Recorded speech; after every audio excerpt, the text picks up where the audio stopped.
여기 잘 보이실지 모르겠지만 솔방울이 있습니다. 이 솔방울을 보면서 각각 다른 상상을 할 겁니다. 특별히 캠핑하시는 분들 불 지필 생각들 많이 하십니다. 불이 잘 붙거든요. 고기도 잘 구워져요. 그리고 살림하시는 분들 이게 습도 조절에 좋답니다. 집에 가져다 놓고 습도 조절할 생각 하실 겁니다.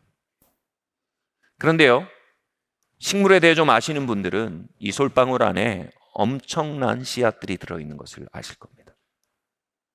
이 솔방울 안에 수많은 소나무가 들어있음을, 그리고 그 소나무가 수많은 솔방울을 가졌음을, 그리고 그 수많은 솔방울들이 수많은 소나무를 가질 수 있음을, 다시 말해 이 솔방울 안에 아름드리 나무뿐 아니라 거대한 숲이 있음을 볼 수 있을 것입니다. 2024년은 우리의 손에 맡겨진 솔방울과 같습니다. 우리는 이 솔방울로부터 풀 포텐셜을, 거대한 숲을 끌어낼 수도 있으며, 이 솔방울을 낙심과 게으름과 무력감 속에 태워버릴 수도 있을 것입니다.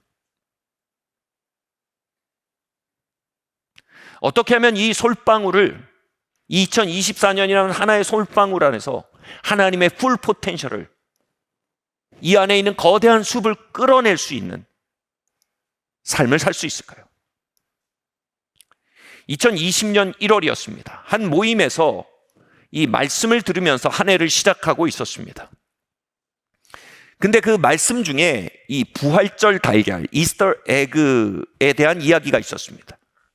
이 미국에서 이스터 에그라는 표현은 뭐냐 하면 이 부활절 달걀을 곳곳에 숨겨 놓습니다. 그리고 아이들한테 찾으라고 합니다. 두 가지가 필요해요. 아이들이 그곳에 이스터 에그가 있음을 믿어야 됩니다. 그리고 두 번째로 그것을 찾고자 하는 열망이 있어야 됩니다. 그곳에 보이지 않지만 분명히 이스터 에그가 있어. 그리고 난 그걸 원해 하는 아이들은 마침내 그 이스터 에그를 찾아냅니다. 절대로 못 찾을 곳에 숨겨놓지 않습니다. 믿고 찾고 구하는 자는 누구든 발견할 수 있는 곳에 이스터 에그를 심어놓습니다.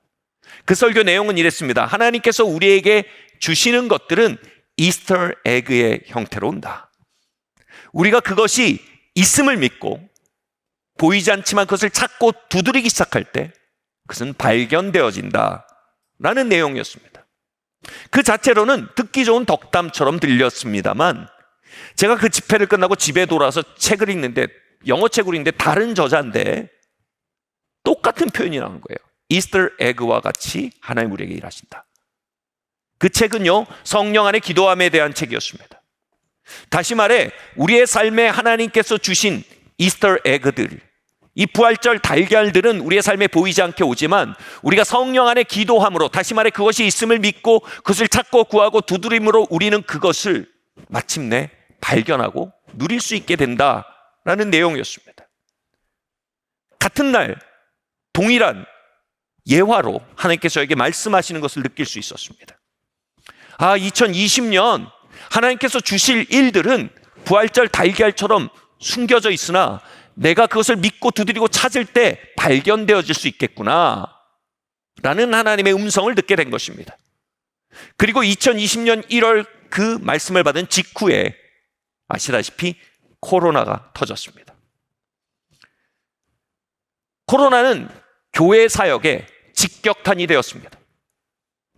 현장 예배는 제약받았고요, 참석할 수 있는 사람의 수는 20명 이하로 제한되었습니다. 두려움이 이 2020년이라는 솔방울을 태워버리기 직전이었습니다. 무력감이 2020년이라는 솔방울을 태워버리기 직전이었습니다. 그런데 이 이스터 에그의 비유가 제 마음에 노크했습니다. 그리고 이 솔방울을 들고 성령 안에 기도하기 시작했습니다. 하나님, 지금 이 2024년, 20년 안에 숨겨놓으신 부활절 달걀을 찾고 싶습니다. 하나님, 이 안에 있는 풀 포텐셜을 살고 싶습니다. 하나님 보여주세요라고 기도하는데 당연한 것 같지만 보이지 않던 것들이 보이기 시작했습니다. 자동차 극장을 빌려서 예배하면 모일 수 있잖아. 자동차 극장에 모여서 예배했습니다. 20명 이하로 제한되는데 예배를 7번 쪼개면 가능하잖아. 토요일 저녁부터 예배를 드려서요, 주일 오후까지 예배를 쪼개서 계속 드렸습니다. 현장이 제한받지만 온라인을, 미디어를 활용할 수 있잖아. 온라인과 미디어를 강화시키기 시작했습니다. 그렇게 한 해를 지내고 저희는 한 해를 마치며 깜짝 놀랐습니다. 한 해 동안 교회가 다른 해보다 더 많이 성장한 겁니다. 그리고 2020년 한 해에 봉헌액이 그 어느 해보다 훨씬 더 높은, 교회 역사상 제일 큰 봉헌액을 저희가 결산하고 있는 것을 보았습니다. 코로나라는 허들이 하나님이 주시는 풀 포텐셜을 가리려고 했지만 그것을 찾고 구하고 두드리는 자에게 하나님은 그 솔방울 안에 숨겨놓으신 아름드리 나무들을 키워내게 하신 것입니다. 여러분, 2024년을 시작하는 우리 모두의 손에 솔방울이 들려 있습니다. 2024년은 우리 모두에게 부활절 달걀 찾기의 과정일 것입니다. 그분은 반드시 여러분 모두의 삶에 부활절 달걀들을 숨겨놓으셨습니다. 그것을 구하고 찾고 두드리는 자에게 그것은 반드시 발견될 만한 위치에 놓여져 있습니다. 아멘. 하나님과 함께 이 솔방울로부터 거대한 숲을 끌어내기로 결정하지 않으시겠습니까? 이것이 하나의 덕담이 아니라 마치 2020년에 저에게 주어졌던 말씀처럼 이것이 하나의 덕담이 아니라 하나님께서 우리를 부르시는 우리 각자를 향한 약속과 초청의 말씀으로 붙들지 않으시겠습니까? 시편 139편 16절 17절은 이렇게 말합니다. 함께 봉독하시겠습니다. 함께 읽겠습니다. 시작. 내 형질이 이루어지기 전에 주의 눈이 보셨으며 나를 위하여 정한 날이 하루도 되기 전에 주의 책에 다 기록이 되었나이다. 하나님이여, 주의 생각이 내게 어찌 그리 보배로우신지요. 그 수가 어찌 그리 많은지요. 제가 지난 리바이벌 미팅 때 이야기했지만 태초에 말씀이 있었다라는 구절을 이렇게 번역해도 무리가 없습니다. 태초에 기도가 있었습니다. 왜냐하면 그 말씀의 형태가 빛이 있으라라는 구절인데 이 빛이 있으라는 구절을 히브리어로 보면 이렇게 번역이 됩니다. 빛이 있기를 바란다라는 뉘앙스가 있습니다. 다시 말해 하나님이 어둠 속에서 빛을 마음속에 그리신 겁니다. 그 어둠에 압도되지 않고 하나님의 거룩한 상상력으로 빛을 그리신 겁니다. 그리고 그 압도적인 어둠 앞에서 절망하지 않고 뭐라고 하셨어요? 빛이 있으면 좋겠다. 간구하신 겁니다. 간청하신 겁니다.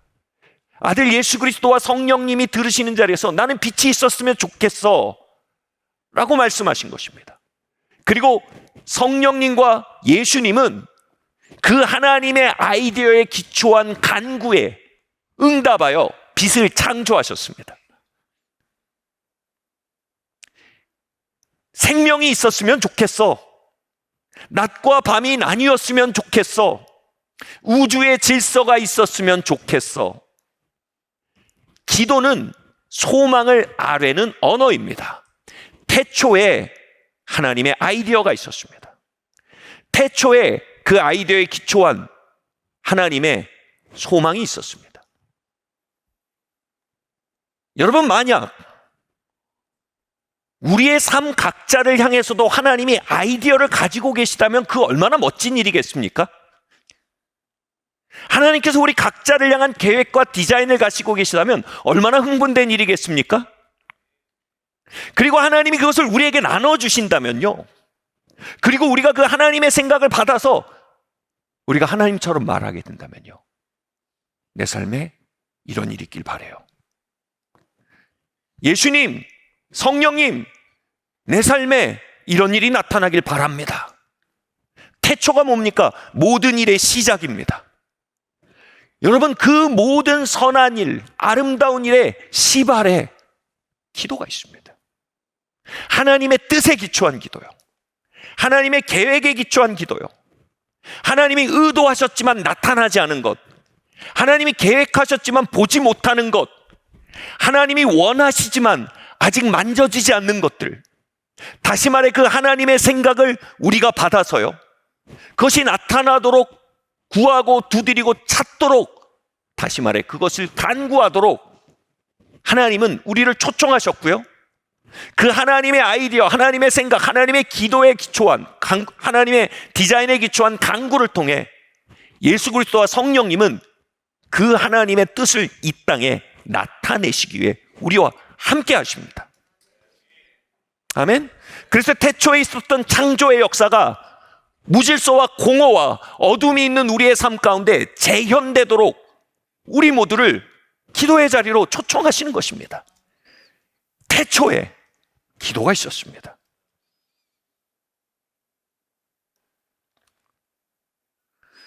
지금 읽은 시편 139편은 놀라운 얘기를 합니다. 하나님께서 우리를 이 땅에 보내시기 전부터 우리의 날 하루를 향해서도 책에 기록하지 않은 날이 없답니다.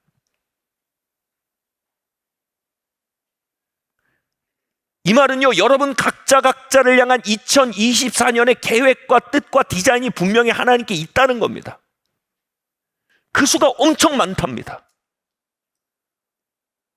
이 땅에 어떤 슈퍼컴퓨터도 우리의 모든 날을 계획하고 시주가 날줄처럼 그걸 연동시켜서 하나님의 선한 뜻을 이룰 수 있도록 디자인할 능력이 없습니다. 그러나 전능하신 하나님은 그 일을 하고 계시답니다. 그분의 하드웨어에는요, 그분의 데이터베이스에는요, 여러분의 이야기가 쓰여져 있다고 얘기합니다. 하늘에 책이 있다는 표현을 합니다. 여러분, 그 책 읽고 싶지 않으십니까? 그 책으로부터 살고 싶지 않으십니까? 하나님은 2020년이라는 솔방울 통해 숲을 써나가기 원하셨습니다. 그러나 우리가 그 책으로부터 격리됐다면 낙심과 불신 속에 그 솔방울을 태워버렸을 것입니다. 그 책은 실현되지 않고, 그 책은 발견되지 않고, 그 책은 살아내지지 않고, 그 책은 간구되어지지 않은 채 닫혀진 책으로 우리의 삶에 어둠 속에 남겨져 있었을 것입니다. 마일스 몰로가 이러한 글을 썼습니다. 지구상의 가장 부요한 곳은 묘지이다. 이 음산한 땅 밑에는 소중한 것들이 많이 묻혀 있다. 이루지 못한 꿈, 부르지 못한 노래, 쓰지 못한 책, 캔버스에 옮기지 못한 그림, 세상에 내어지 못한 아이디어, 현실로 이루지 못한 비전, 만들지 못한 발명품, 머릿속에만 맴돌던 계획, 이루지 못한 목표, 이처럼 꽃을 피우지 못한 잠재력으로 무덤석은 가득하다. 사랑하는 성도 여러분, 우리는 하나님의 책을 읽어보지도 않은 채 그 포텐셜을 끌고 무덤 속으로 들어갈 수도 있다는 것입니다. 코로나 때문에 어쩔 수 없었어요. 현장에 모일 수 없는데 어떻게 해요? 너무 무서웠어요. 우리는 그 엄청나게 비옥한 우리의 풀 포텐셜을 끌고 무덤 속에 들어갈 결과에 대해 두려워해야 합니다. 올 한 해 쓰여져야 될 노래들이 쓰여지길 바랍니다. 쓰여져야 될 책들이 쓰여지고, 완수되어야 될 아이디어들이 완수되어지고, 실천되어야 될 계획들이 실천되어지고, 성사되어야 될 만남들이 성사되어지며, 걷어두어져야 할 수확들이 걷어들여져야 합니다. 그러기 위해서 우리는 먼저 우리 각자의 삶을 향해 하나님이 가지고 계신 아이디어, 디자인, 그것에 접속돼야 합니다. 우리의 풀 포텐셜을 향해 눈을 떠야 합니다. 우리의 풀 포텐셜이 사장되지 않는 한 해가 되기로 우리 결정합시다. 그 어느 때보다 그 풀 포텐셜을 향해 깨어나는 한 해가 됩시다. 우리가 그 하늘의 책, 하나님의 계획을 목말라하기 시작할 때 그 책은 우리에게 열려지기 시작합니다.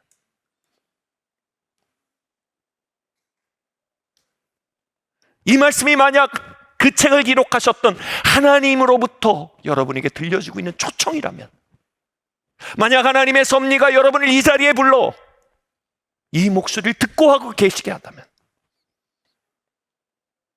그리고 만약 여러분이 그로 인해 그 책에 대해 어느 때보다 목말라 하기 시작한다면 2024년은 또 한 번의 해가 아니라 새로운 해가 될 것입니다.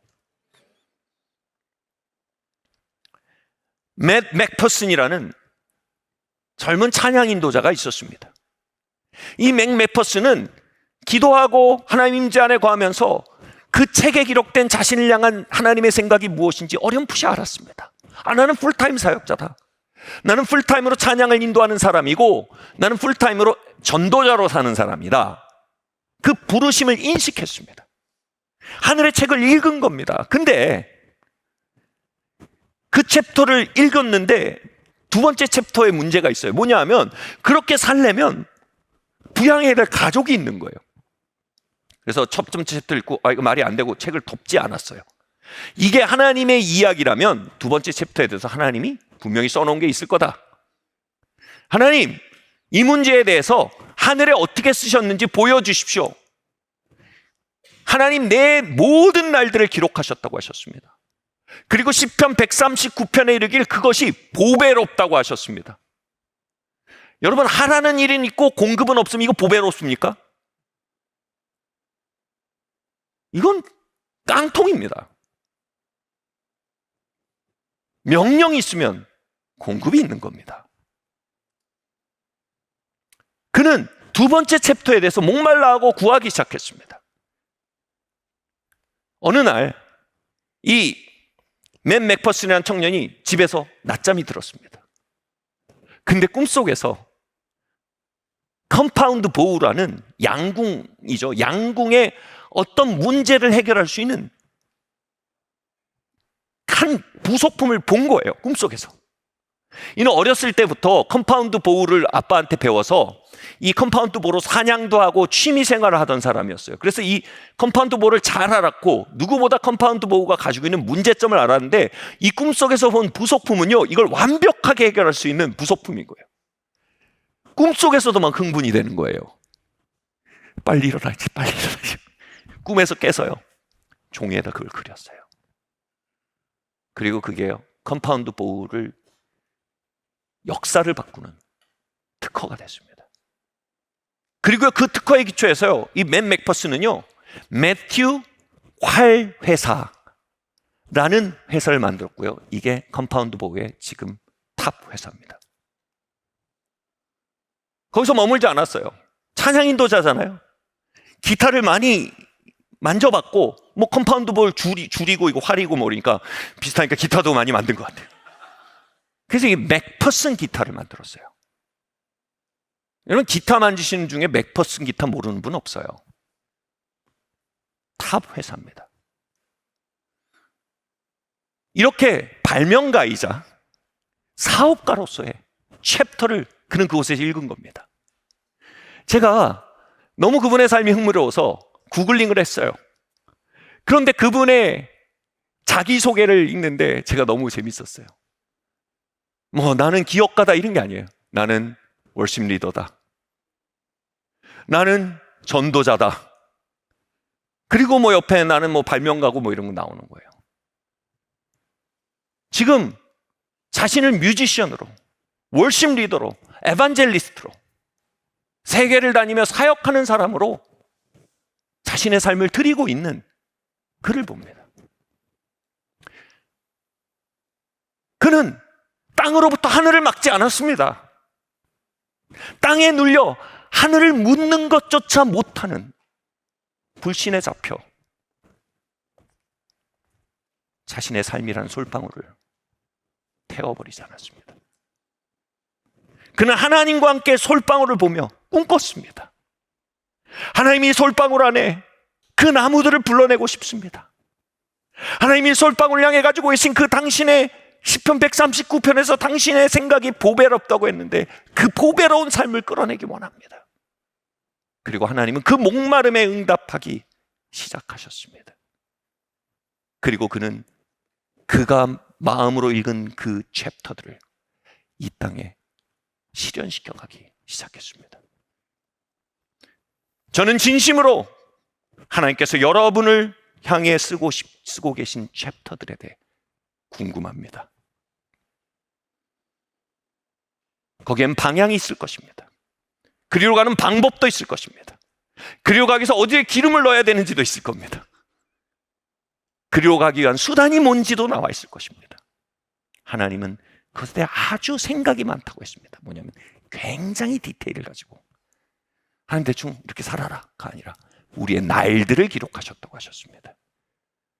우리는 그 책으로부터 2024년을 살 것인지 아니면 땅으로부터 그 풀 포텐셜을 불태워버리며 2024년을 살지 그 갈림길 앞에 서게 된 것입니다.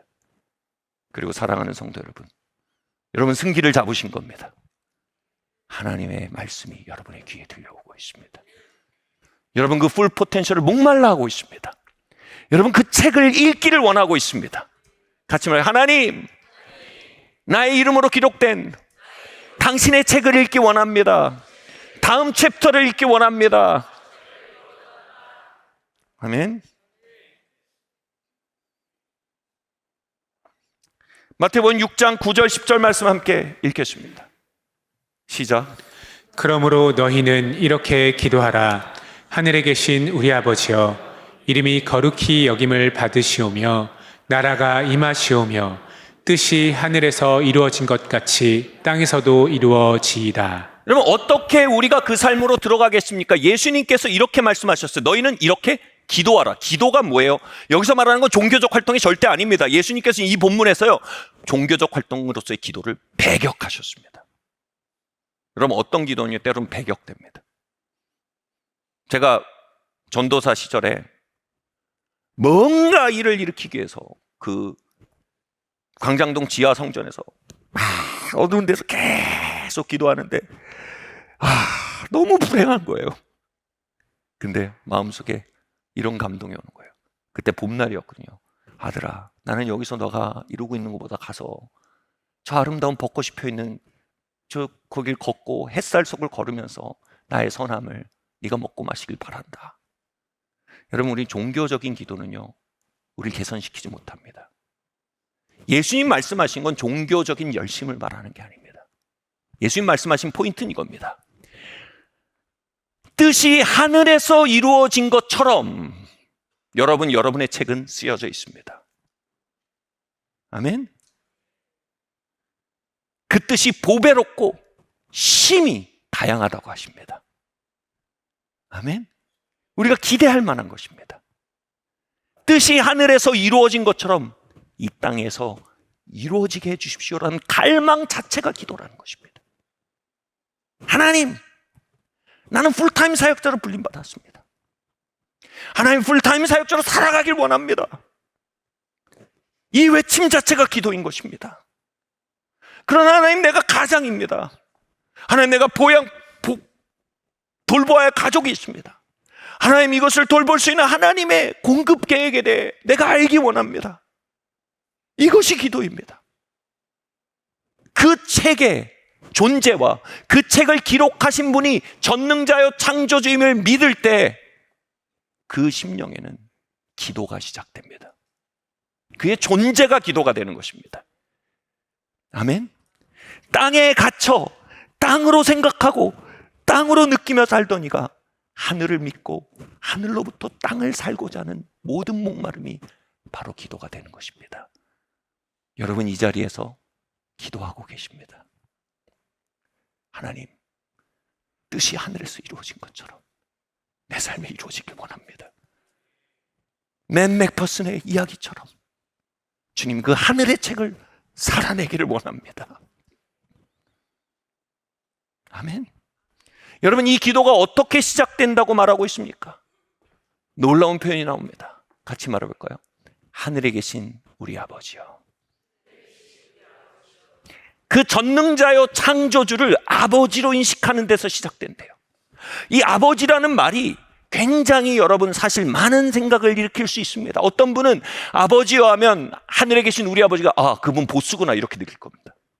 어떤 분은 하늘에 계신 우리 아버지 하면 그분 경찰이구나 이렇게 생각할 겁니다. 어떤 분은 하늘에 계신 우리 아버지 하면 그분 엄청 엄격한 분이구나 이렇게 생각할 겁니다. 그래서 예수님께서 7장에서 그런 오해할 수 있는 우리의 형편을 이해하시고 7장에서 아버지라는 것을 어떤 문맥으로 쓰셨는지 특정을 이미 해놓으셨어요. 7장으로 넘어가서 뭐냐면 한번 귀를 기울여 보십시오. 너무 아름다운 표현입니다. 아버지에 대해 이렇게 설명합니다. 좋은 것으로 주실 줄 아시는 분. 뭐라고요? 하늘에 계신 분이 경찰이 아니라, 보스가 아니라, CEO가 아니라 하늘에 계신 분이 우리 아빠다. 좋은 것으로 주시고 싶은 분이랍니다. 그분이 그 책을 쓰셨답니다. 그분이 와서 그 책을 읽자고 말씀하신답니다. 그분이 그 책을 읽고 이 땅에 이루어지도록 갈망하며 살자고 말씀하신답니다. 그 갈망의 속에서 이스터 에그처럼 하나님의 선물들과 하나님의 계획과 복들이 현현하고 그 안으로 걸어들어갈 거라고 말씀하신답니다. 이 표현을 시편 139편 이렇게 얘기한 겁니다. 하나님, 우리를 향한 생각들이 심히 보배롭습니다. 아마 우리 중에 그 누구의 책을 읽어볼 때요, 울지 않을 자가 없을 겁니다. 하나님 이 사람을 향해 이렇게 아름다운 계획을 가지고 있군요.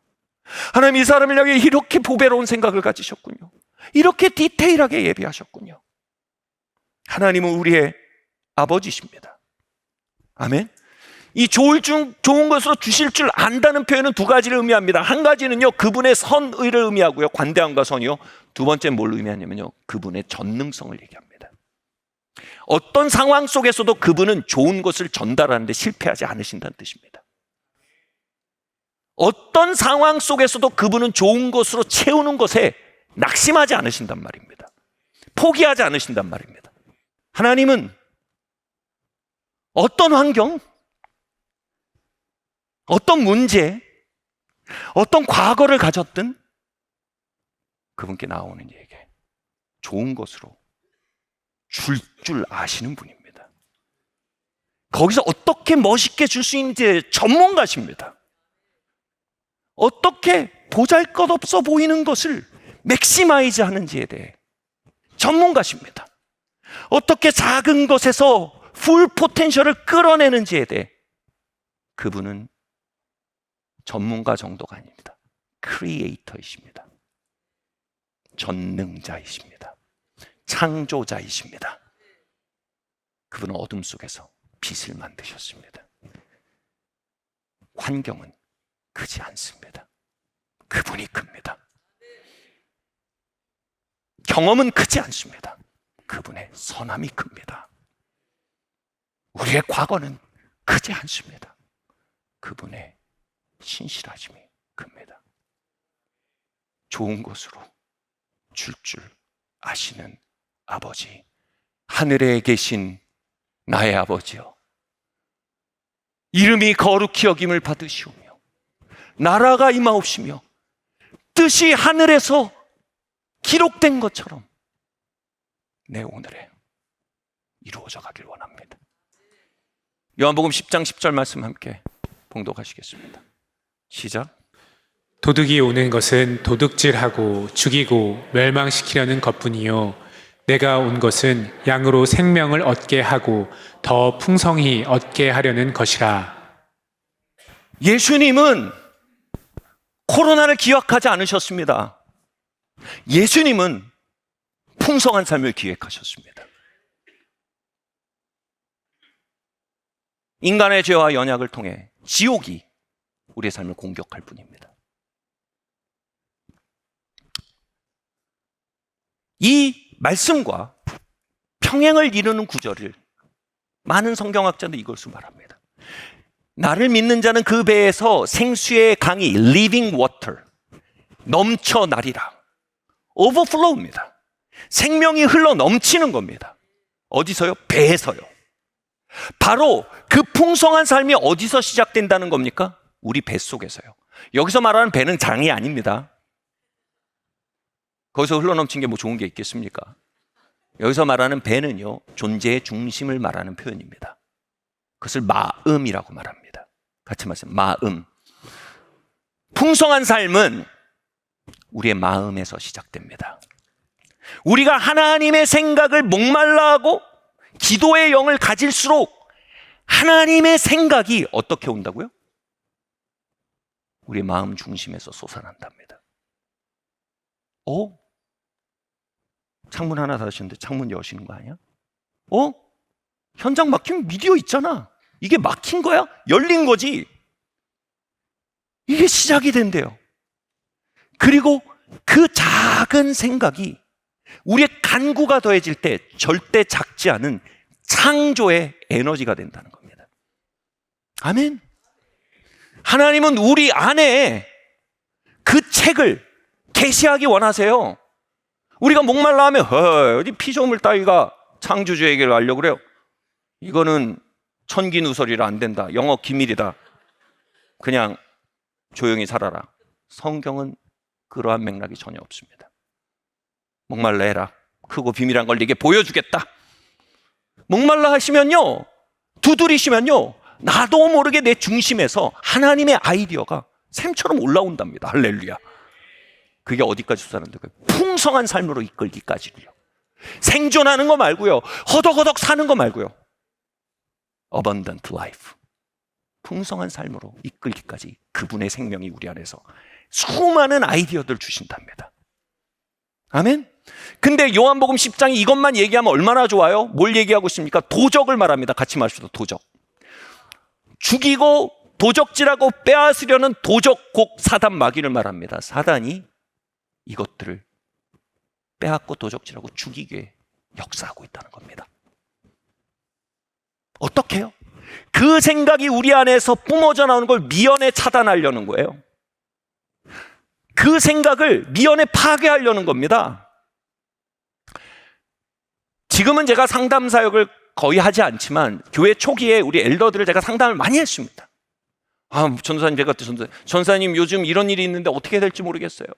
요즘 이런데 어떻게 할지 모르겠어요. 그럼 제가 쫙 대화를 나누다 결론은 항상 이렇게 끝납니다. 이 결론을 대단히 싫어했어요. 그분들이. 뭐냐면 답은 당신 안에 있습니다. 대단히 성경적인 얘기거든요. 잠언에서 하나님의 지혜는 우리 안에 있는 우물이다라는 표현이 있어요. 그리고 성숙한 자는 두레박으로 그 우물을 길어내어 산다라고 얘기합니다. 그 지혜는 뭡니까? 하나님의 우리의 삶을 향한 디자인을 아는 마음입니다. 아멘? 우리 안에 우물이 있어요. 우리 중심에요. 하나님은 목말라 하시면요, 그 중심에서 우물이 올라와요. 그리고 그 두레박으로 길어내는 삶, 이것을 우리가 기도 생활이라고 하는 거예요. 묵상 생활이라고 하는 거예요. 예배 생활이라고 하는 거예요. 아멘? 두레박 팔아넘기시면 안 돼요. 아멘? 예. 근데 문제는 뭡니까? 그 안에 우리의 미래가 있다는 거예요. 그 우물 안에 우리의 치유가 있다는 겁니다. 그 우물 안에 우리의 회복이 있다는 겁니다. 그 우물 안에 우리의 돌파가 있다는 거예요. 그 우물 안에 우리의 유업이 있다는 겁니다. 아멘. 어떻게 도적질해요? 있는 거 와서 부신다는 게 아닙니다. 그 우물을 빼앗는다는 겁니다. 마틴 로이드 존스 박사의 부흥이라는 위대한 책이 있습니다. 그 책의 굉장히 중요한 챕터가 이것입니다. 이삭이 우물들을 이방인에게 자꾸 뺏깁니다. 그리고 아브라함 때 팠던 우물을 이방인들이 막아버립니다. 부흥은 뭐냐면 아브라함 때 팠던 우물을 막아버린 그 우물을 가서 다시 뚫는 게 부흥이다, 이렇게 얘기합니다. 사랑하는 성도 여러분, 여러분 예수님 영접하셨습니까? 하나님의 영이 여러분 안에 사십니까? 중생의 생명이 여러분 안에 있습니까? 그것은 천국 갈 때까지 잠자고 있지 않습니다. 그 중생의 생명은 언제나 우리 안에서 말하고 있습니다. 하나님의 계획에 대해서요. 야, 문 하나 닫혔잖아? 안 닫혔어. 저쪽 열렸잖아. 닫혔다고 하지 마. 열렸다고 해라. 이 안에 네 숲이 있다. 가자. Yes, sir. 계속해서 생각으로 우리에게 말 걸어옵니다. 막 영음이 들고 이런 게 아니고요. 올라오는 거예요, 그냥. 될 만한 생각들, 건설적이고 창조적이고 미래를 만들 만한 것들이 올라오는 겁니다. 그게 하나의 생각이 아니고 뭐라고요? 하나님의 생각이면 그것을 지어 건설하고 성취하는 에너지가 같이 들어있는 겁니다. 천사들은 그 생각에 반응합니다. 성령님과 예수님은 그 생각이 말해지고 강구되어질 때 그것을 이루어 가십니다. 아멘? 자, 근데요, 제가 얘기하고 싶은 건 뭐냐면, 문제는 뭐냐면 원수들이 그 우물을 열심히 막는다는 겁니다. 제 이야기를 한번 드리겠습니다. 10여 년 전에 제 아내와 제가 내적 치유를 위해서 한 일주 정도 떼놓고 함께 들어갔던 기간이 있습니다. 상담도 받고 기도 사역도 받고 아주 좋은 시간이었습니다. 그 시간 동안 하나님이 집중적으로 다루신 우물이 저희 부부 관계에 대한 우물이었습니다. 제가 그때 결혼한 6, 7년 차쯤 된 것 같습니다만 너무나 자연스럽게 그 우물을 막는 원수들의 역사에 대해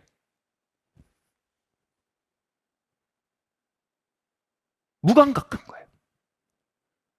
그 기간 동안에 하나님께서 그걸 비춰주신 거예요. 한번 이를 닦고 있었어요, 아침에. 근데 뭐가 필요해서 제가 아내에게 말했어요. 여보, 나 뭐 좀 갖다 줄래? 내가 지금 나가기가 어려워. 그러니까 제 아내가 바운더리가 분명하거든요. 그래서 여보, 나도 뭐 하고 있어. 나 못해. 자기가 나와서 해. 이렇게 얘기했습니다. 당연한 얘기예요. 근데 그 순간 무슨 생각이 딱 드냐면 저 사람은 저렇게 자기만 아는구나. 남편에게 헌신하고 희생하는 것이 좀 부족한 것 같다 라는 생각이 딱 들어오는 거예요. 근데 그냥 아멘 하고 이 생각이 딱 들어오는 거예요. 근데 그 순간 제 아내 성령께서 책망하시는 거예요. 영준아, 너 지금 아내를 판단하고 있는 거야. 그리고 네 생각 아니야. 네 부부 관계를 도적질하는 도적의 생각이야. 도적이 네 부부 관계를 도적질하고 죽이고 빼앗기 위해 찾아와 있는 현존이야. 너 깨어나야 돼. 그 우물 되찾아야 돼. 그 순간 제가 이를 닦다가 회개했어요. 하나님, 제가 원수에게 우물을 내주고 있었습니다.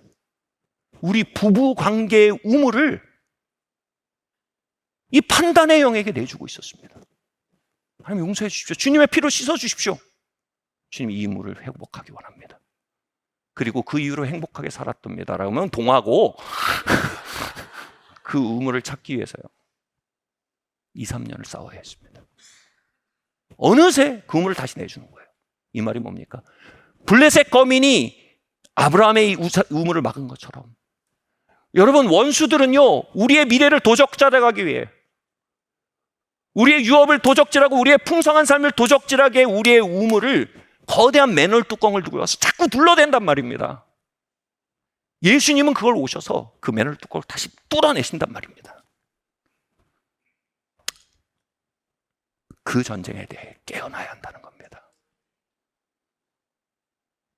그렇게 2, 3년 동안 그 맨홀을 치우자 전혀 다른 친밀함의 생수가 솟기 시작했습니다. 그 친밀함의 생수가 솟을수록 다른 생각이 드는, 참 사람 건강하구나. 좋지, 노라고 말할 줄 아는 크리스찬이라는 책도 있잖아. 저건 내가 배워야 돼.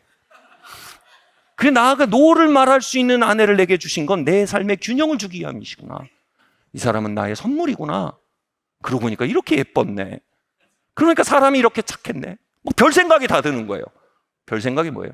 하나님의 이 부부관계를 향한 계획이 마침내 내 안에 들어오기 시작하는 거예요. 점점 무슨 마음이 들기 시작하면 하나님이 우리 부부 관계를 세우셔서 이 세대의 회복과 치유와 하나됨의 통로로 사용하기 원하시는구나. 이게 우리 부부 관계를 향한 하나님의 계획이구나. 하나님은 저희 아이들이 저희 부부관계를 통해 안정감을 느낄 수 있는 유업을 그분의 책에 기록하셨어요. 저희 부부관계를 통해 위기 가운데 있는 이들에게 소망을 주고 돌파구를 열어줄 수 있는 통로로서 저희 부부관계를 계획하셨어요. 무엇보다 하나님은 제가 평생 사랑하고 함께할 한 여인과 누릴 수 있는 달콤함을 그분의 책에 기록하셨어요. 그러나 원수는 그 하나님의 계획이 흘러나오는 우물을 맨홀 뚜껑으로 덮으려고 한 거예요. 예수께서 말씀하셨어요. 내가 온 것은 마귀의 일을 멸하기 위해서 왔다. 주님은 우리 안에 있는 맨홀 뚜껑들을 제거하기 원하십니다. 너희 배에서 생수의 강이 터져나리라라는 이 본문이 영어로 보면 reverse 이렇게 되어 있습니다. 강물들, 우물들입니다. 하나의 우물이 아닙니다. 여러분, 하나님의 생각이 흘러나올 수 있는 우물, 우리의 커리어에 대한 우물, 우리의 사역에 대한 우물, 우리의 코이노니아에 대한 우물, 우리의 셀라이프에 대한 우물, 우리의 가문에 대한 우물, 이 우물에 대해 이렇게 말하겠습니다. 우리의 삶 전반을 향한 하나님의 풀 포텐셜입니다.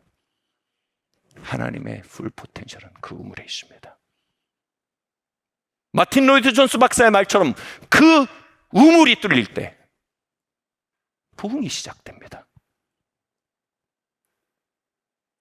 우리의 가문에 부흥이 임할지어다.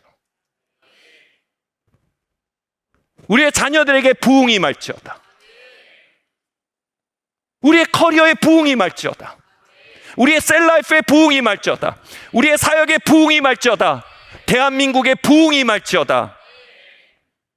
막힌 우물을 회복하는 것입니다.